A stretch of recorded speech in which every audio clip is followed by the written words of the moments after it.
I'm sure you have heard about the clouds types, not really knowing the information about them or the details behind them.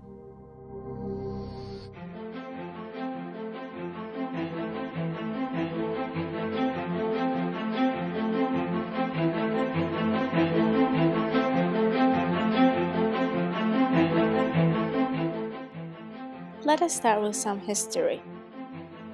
In 1803, classification of cloud was made up by Luke Howard, who used Latin words to describe their characteristics.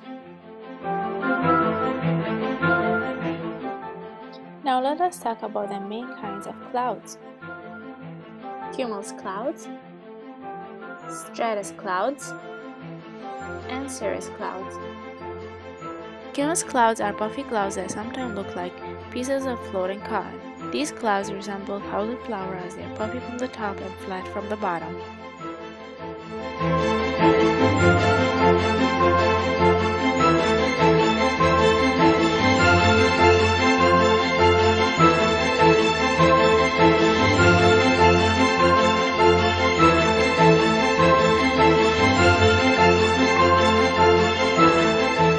Stratus clouds are grayish clouds that often cover the entire sky.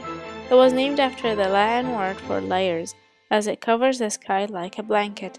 They resemble fog that doesn't reach the ground. Usually no precipitation falls from stratus clouds.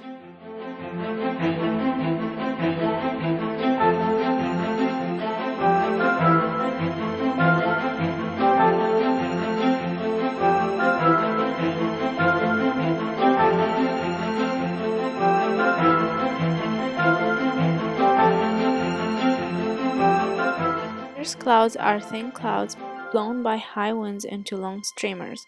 They were named after the Latin word for curls. These clouds are like wispy curls in child's hair. It indicates fair to pleasant weather.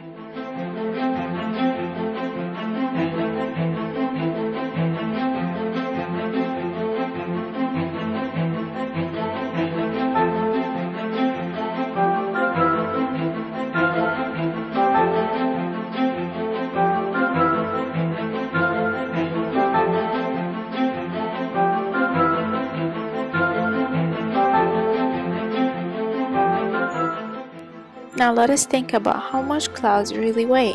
I'm going to leave you now with a clip to answer this question.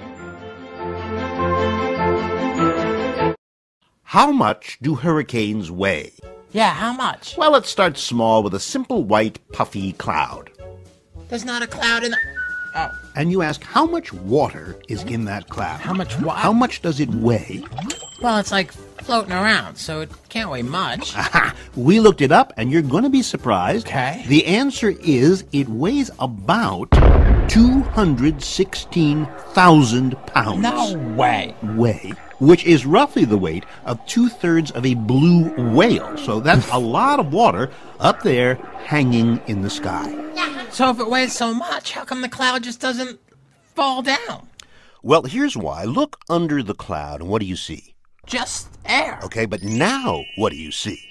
Something. Right. Under most clouds, though this is totally invisible in real life, you will find a warm current of air rising up. You know warm air rises, Yes, right? I know warm air rises. And if you zoom in, you can see rising molecules of warm air pushing up while the water droplets, all those drops, they can't fall because the rising air won't let them fall. As long as the air pushing up is stronger than the droplets coming down, the cloud stays floating in the sky. And that's why they float? That's the main reason. Okay, so we know how heavy a white fluffy cloud is and why it floats. What about one of these storm clouds? Ah, you mean one of those dark at the bottom? Yeah, the cumulonimbus. Yeah, you mean a typical cumulonimbus cloud. It weighs about 105.8 million pounds. Whoa. That's 353 blue whales worth of water. That's a whole lot of water that at any time could. Which brings us, this being the season, to hurricanes. So how much does a hurricane weigh?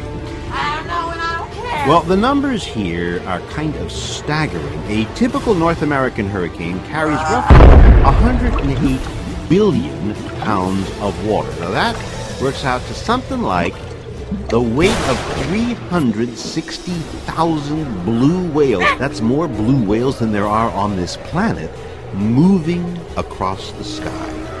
Hurricanes, you should know, are immense water-moving machines. They take water from one part of the planet and they drop it on another part of the planet, and the volume, the weight of all that water is enormous. Whoa.